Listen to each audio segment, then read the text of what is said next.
leave on the summer vacation road trip. It was a 4-day excursion. That's all we had planned. That's all we had time for, but we were going to make the most of it. Day number 1, we get up at 4 a.m., get the kids in the car. We'd packed the night before, so it was an easy loadout. Get the kids in. We're out of our driveway 4:45. The kids slept most of the morning, as we knew they would. We packed plenty of electronics in the car, things to keep them occupied. Me and John turns driving, off and on, driving and napping.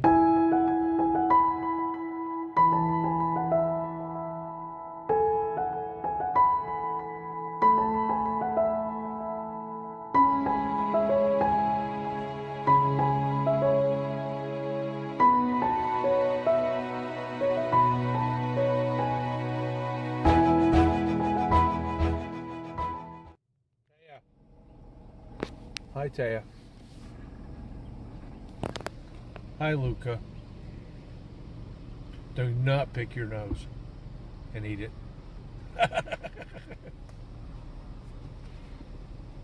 Anyway, this is my grandson, Luca. He's a nose picker. This is my granddaughter, Taia. She's a cat. That's their dad. He's coming around with drinks for them. Fresh drinks. Oops. There he is. 2. That's John.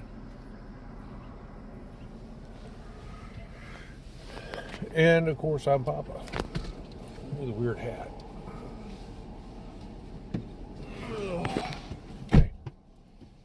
Ready? New Mexico.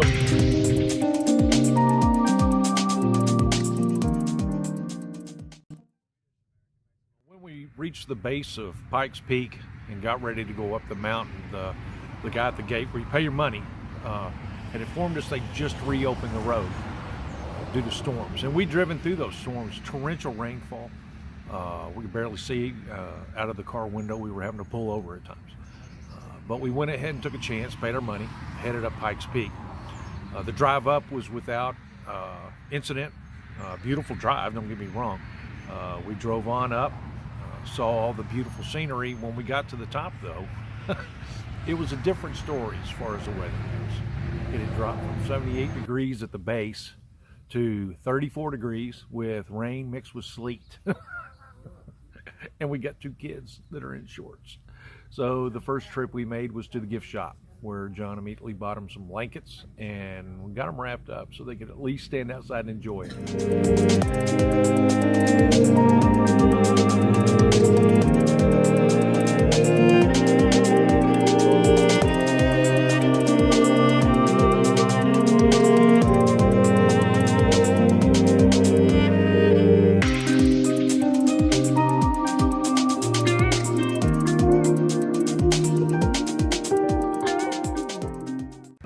On the trip down from Pikes Peak, we encountered some thunderstorms. Of course, the temperature warmed up as we descended, but the lightning was intense at some times. Right after we left the peak, we let Taia get out and collect some mountain air, and she capped it and saved it, and I'll show you that at the end of the video.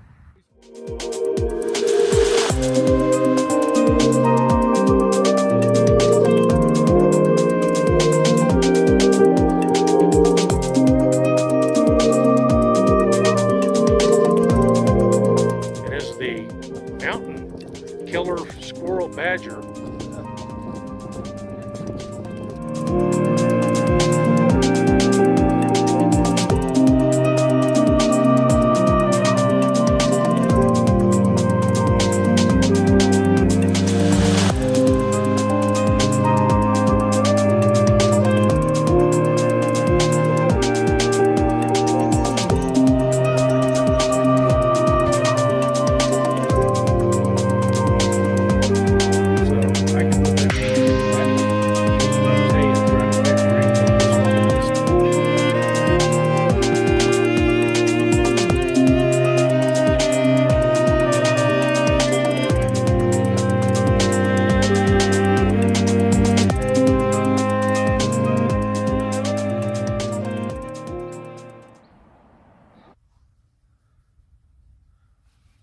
Six o'clock, get up. 7 o'clock, leave out, headed towards the Royal Gorge. Took a little bit longer than expected to get there, but that was good because they didn't open till we got there. So we walked in right as they were opening. Got into the park early, got to start seeing the attractions there, which it's more than just the bridge. I recommend to visit. Take the family, there's things to do for everybody. But we stayed a little longer than we thought too. Instead of just an hour or so to see a bridge, we ended up staying a couple, 3, almost 4 hours, which made the next journey, the next portion of the trip, a little more difficult.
After a wonderful day or morning at the Royal Gorge, we headed out from there about lunchtime and started our trip across Colorado and into the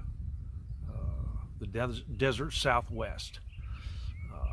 We did miss Monument Valley because we drove at night. Now, one thing about that trip from the Royal Gorge into Utah and Four Corners area and all that, it was beautiful, absolutely beautiful. Once we reached Arizona, night fell swiftly and we were driving in the dark, so we didn't get to see a lot of what I consider some of the best scenery in the desert Southwest. But we made it to Flagstaff at about 1 in the morning, where we got a hotel room and bed down for the night. We had a big adventure the next day. Stay tuned for that.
Next day was the Grand Canyon. Again, it's hard to fathom. It's hard to visualize in your mind. You can see stuff on film. It doesn't do it justice.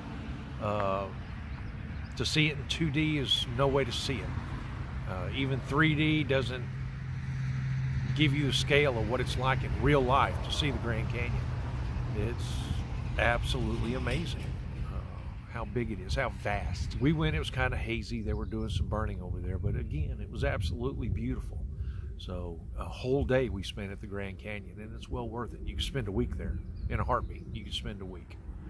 We didn't have that much time.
let's talk about the trip home. The trip home was kind of intense. Of course, nothing ever pans out like you want it to.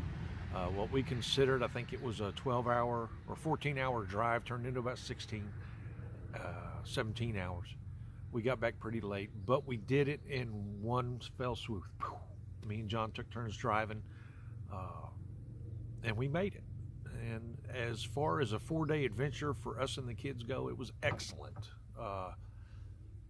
It was absolutely crazy, the stuff that we did in 4 days.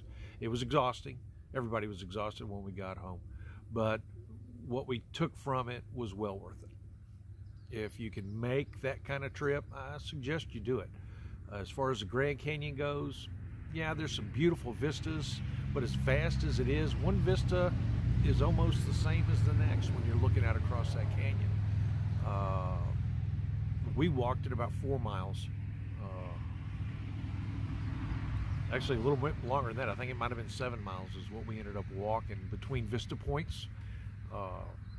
And you'll understand that if you ever go to the Grand Canyon. But it's absolutely beautiful and unforgettable.